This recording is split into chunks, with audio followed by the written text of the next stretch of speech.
Train में घटित एक डरावनी कहानी।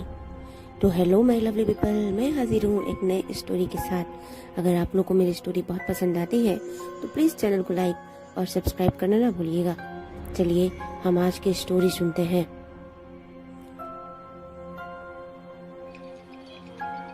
ऐसी रात्रि जो चीख की गूंज से सहमी हुई है। पेड़ पौधे सब शांत हैं और घना अंधेरा किसी शैतानी रूह के आगमन का संदेश पहुंचा रही है। भयभीत साया जो रोंगटे खड़े कर दे। यह कहानी रजत की है। रजत वह लड़का जिसका जीवन मात्र सुंदरता और धन के समीप रहा।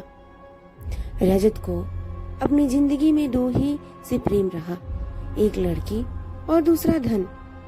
दोनों को वह बखूबी इस्तेमाल करना जानता था। रजत का वह अनुभव आपके साथ साझा किया जाएगा जिसने उसकी सोच पर काफी प्रभाव डाला था। एक सुनसान रात,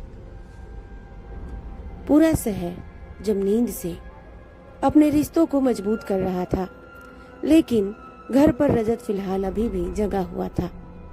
मोबाइल की स्क्रीन पर टकटकी लगाए अपने दोहरे चरित्र का प्रदर्शन कर रहा था। एक चरित्र में वह अपनी वह सोच उजागर कर रहा था जिसमें धन हो और उसके इर्द गिर्द लड़कियों का जमावड़ा लगा हो। दूसरी ओर वह डिम्पल से बात कर रहा होता। डिम्पल उसकी गर्लफ्रेंड का नाम था। यह उसकी 12वीं महिला मित्र थी। वह हर एक लड़की के साथ 3-4 महीने का ही वक्त बिताता था। डिम्पल बेहद अमीर परिवार से ताल्लुकात रखती थी। बाकी लड़कियों की हूबहू रजत ने डिम्पल को भी झूठ के पर्दे में ढक रखा था। उसने डिम्पल के समक्ष अपने माता पिता की वह छवि प्रस्तुत करी जो उन्होंने कभी निभाई भी नहीं थी। कहते हैं ना, किसी की छवि को धूमिल करना बेहद आसान है, बल्कि उनका नाम बनाना कठिन। उस अंधेरी रात में कुछ अनसुनी घटना का भी संबंध जुड़ा था, जिसकी शुरुआत रजत से होती है। 12:45 की आखिरी छुप छुप। अमूमन रात एकदम शांत होती है। सभी जीव जंतु रात्रि के स्वप्न लोक में खुद को झोंक चुके होते हैं। रात के इस शांति में सिर्फ घड़ी की टिक टिक ही सुनाई देती है, जो उस रात 12:45 का समय दिखा रही होती है। रजत अभी भी फिलहाल फोन पर व्यस्त है। खिड़की के बाहर चांद की रोशनी आज कुछ धीमी है। ठंड भरी शीतल हवा खिड़की के दरवाजे में बनी पतली सी जगह से हवा गुजरते हुए रजत को एक ऐसा महसूस कराती है कि कोई उसे छू रहा हो, अपने कोमल हाथों से उसे अपनी ओर बुला रहा हो। तभी अचानक रजत के कानों में एक प्रेम से लबरेज आवाज आती है, रजत, तुम सिर्फ मेरे हो, मैं तुम्हें कुछ से दूर नहीं होने दूंगी। रजत यह सुनकर काफी घबरा गया।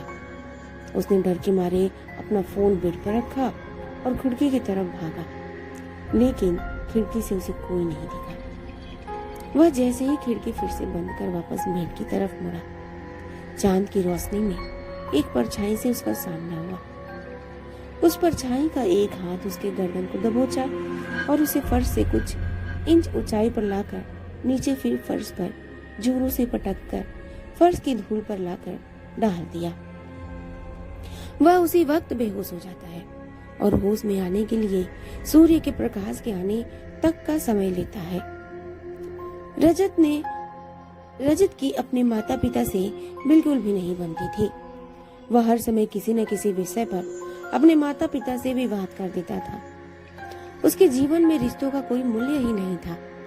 वह अपने माता पिता को मात्र एक एटीएम की मशीन समझता, जिनके वह धन को इस्तेमाल कर सके।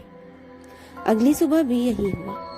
उसने होश में आने के बाद अपने साथ हुए पिछली रात की घटना को स्मरण किया, जिससे उसके माथे पर चिंतित रेखा के साथ पंखा चलने के बावजूद पसीनों से भीग गया। वो रजत उसी अवस्था में घबराकर अपने पापा के पास पहुंचता है। वह इतना घबराया हुआ होता है कि उसके मुख से उसके शब्द भी अच्छे से नहीं निकल पा रहे थे। वह अपने पिता से वह बातें बताना चाहता है, लेकिन कुछ नहीं कह पाता। उसके पापा उसको गुस्से से देखते हैं और कहते हैं कि कुछ बोलेगा या हमेशा की तरह कुछ सुनाने आया है। रजत के चेहरे के भाव अब डर की वजह से गुस्से में बदल गए और उस स्थिति में अपने पापा को ही सुना दिया और गुस्से में वह घर से निकलकर अपने कॉलेज में पहुंचा, जहां उसका इंतजार उसका दोस्त और डिम्पल कर रहे थे। उन दोनों को उसने अपने साथ हुई घटना को बताया। उसके दोस्त ने उसे कहा, तेरा वहम होगा भाई, कोई लड़की तुझे कैसे उठा सकती है, वो भी सिर्फ एक हाथ से। यह बात कहते ही रजत का दोस्त और डिम्पल जोर से ठहाके मारने लगते हैं। यह मेरी जीवन की लगी हुई है और तुम इतने बेशरम होकर हंस रहे हो। रजत दबी सहमी आवाज में कहता है, अरे तू इतना क्यों डर रहा है, सब ठीक हो जाएगा। तो रजत के दोस्त ने उसे सांत्वना देते हुए कहा, लेकिन रजत अपने मन में यह ठान लिया था कि वह अब अपने घर नहीं रुकने वाला, सब छोड़कर कहीं दूर चला जाएगा। रजत का यह फैसला सुनकर उसका दोस्त उसे रुकने की सलाह देता है और कहता है कि रजत को अपने परिवार को अकेले छोड़ने की ख्वाहिश नहीं रखनी चाहिए। लेकिन वह ठान चुका था कि उसे अपने परिवार से कोई मतलब ही नहीं है। वह यही सोचता था कि उसके परिवार उससे प्रेम भाव नहीं रखते। इस पर डिम्पल कहती है कि अगर तुमने नक्की कर ही लिया है तो आज रात को तुम मेरे साथ मेरे शहर लखनऊ चलना, वहां अपनी नई जिंदगी शुरू करना। रजत को डिम्पल का सुझाव राज आ जाता है। रजत ने डिम्पल के कहने पर घर से अपना बैग को सही तरह से पैक कर चंडीगढ़ रेलवे स्टेशन पर पहुंच जाता है। डिम्पल ने उसे प्लेटफॉर्म नंबर 4 पर आने को कहती है। रजत 10 बजे छुपकर अपने गृह से प्रस्थान करता है। उसे बाहर जाने में अजीब लगता है।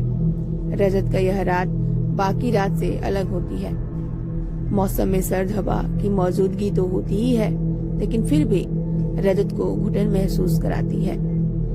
जैसे ही समय का पहिया रात के 12:45 बजे पहुंचती है, प्लेटफॉर्म पर एक ट्रेन की एंट्री होती है। रजत पूरा घबराहट से भरा होता है। डिम्पल अभी तक रेलवे स्टेशन पर नहीं पहुंची होती। स्टेशन भी पूरे तरीके से किसी शमशान घाट का रूप धारण कर चुका होता है।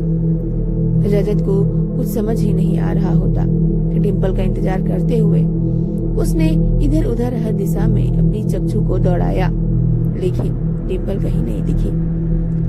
आंखें इधर उधर घुमाते हुए भी जब उसे डिम्पल कहीं नहीं दिखी तो वो बहुत घबराया। तभी फिर से एक ध्वनि रजत के कानों में गूंजती है, रजत मेरा इंतजार कर रहे हो। यह वही आवाज थी जिसे रजत ने अपने रूम में सुनी थी। इसमें भी वही भाव की दस्तक थी। फिर वह आवाज एक भयंकर हंसी के वस्त्र पहन लेती है। रजत अपना होश खो चुका होता है। तभी वो आवाज ट्रेन का दरवाजा खोल उसके सामने आती है। यह कोई अन्य नहीं बल्कि डिम्पल होती है। रजत डिम्पल को देख लंबी सांस लेता है। वह सोचता है कि यह कोई अन्य नहीं बल्कि डिम्पल ही है। रजत डिम्पल को देख लंबी सांस लेता है। वह जल्दी से उसका हाथ थामे ट्रेन में बैठ जाता है, लेकिन ट्रेन के भीतर का दृश्य देख वह घबराहट की अवस्था में पहुंच जाता है। ट्रेन में कोई भी अन्य नहीं होता। रजत डिम्पल से इस बारे में पूछता है तो डिम्पल उसे कहती है कि यह ट्रेन स्पेशल है जो केवल एक ही बार चलती है हफ्ते में। जिस डब्बे में वह बैठे हैं वह महंगा है, इसलिए कम ही लोग सफर करते हैं। रजत डिम्पल की बात मान जाता है। ट्रेन में घुसते ही डिम्पल उसे कहती है कि उसे बाथरूम जाना है, तो रजत अपनी सीट पर बैठे। रजत जैसे जैसे अपनी सीट पर जा रहा होता है उसे कुछ जानी पहचानी कई लोगों की बात सुनाई देती है, जिसे वह कभी अवगत होता है। उसने वही आवाज पहले भी सुनी हुई होती है। उसे लगता है कि वह काफी थक गया है। इसलिए खाली ट्रेन में से आवाज आ रही है। वह अपनी सीट पर बैठने के लिए पहुंचता है तो वहाँ एक लड़की घूंघट ओढ़े जोर से आंसू बहा रही होती है। रजत उस लड़की से पूछता है कि वह क्यों रो रही है, तो जवाब मिलता है कि उस लड़की का किसी ने रेप किया है और उसका आरोपी बाथरूम में गया है। रजत उस लड़की को चेहरा दिखाने के लिए कहता है ताकि वह मरहम पट्टी लगा सके। जैसे ही लड़की घूंघट ऊपर करती है, उसका चेहरा देख रजत चकित रह जाता है। वह अपना बैग जेब का त्यों रख बाथरूम की तरफ भागता है और जोर जोर से डिम्पल को पुकारता है। डिम्पल तो नहीं होती, लेकिन उसका बाथरूम में इंतजार वही लड़की कर रही होती है। वह अपना होश बुरी तरह से खो चुका होता है। उस लड़की से जान बचाने के लिए वह ट्रेन से कूद जाता है। इसी में उसका जान चला जाता है। आखिर में उसका फोन जो डर के मारे वह ट्रेन की सीट पर भूल जाता है, उस पर एक मैसेज आया होता है कि जिस पर लिखा होता है, सॉरी जान, मैं तुम्हें बताना भूल गई थी। मेरा अपने शहर जाने का प्रोग्राम कैंसिल हो गया था। दोस्तों के साथ डिस्को में गई थी। होप तुम समझोगे। Love you. तो ये कहानी यहीं पे खत्म होती है। ये रहस्यमय जो ट्रेन की दास्तान है, आप लोगों को कैसी लगी प्लीज कमेंट करना ना भूलिएगा। और स्टोरी पसंद आई हो तो इस चैनल को सब्सक्राइब कर दीजिए, लाइक कीजिए और शेयर कीजिए। मेरे इस चैनल को आप लोगों की प्यार की और सपोर्ट की बहुत जरूरत है, तो ढेर सारा सपोर्ट कीजिए। Love you all, bye bye, take care. मैं मिलती हूँ किसी नेक्स्ट मजेदार स्टोरी के साथ। Bye bye.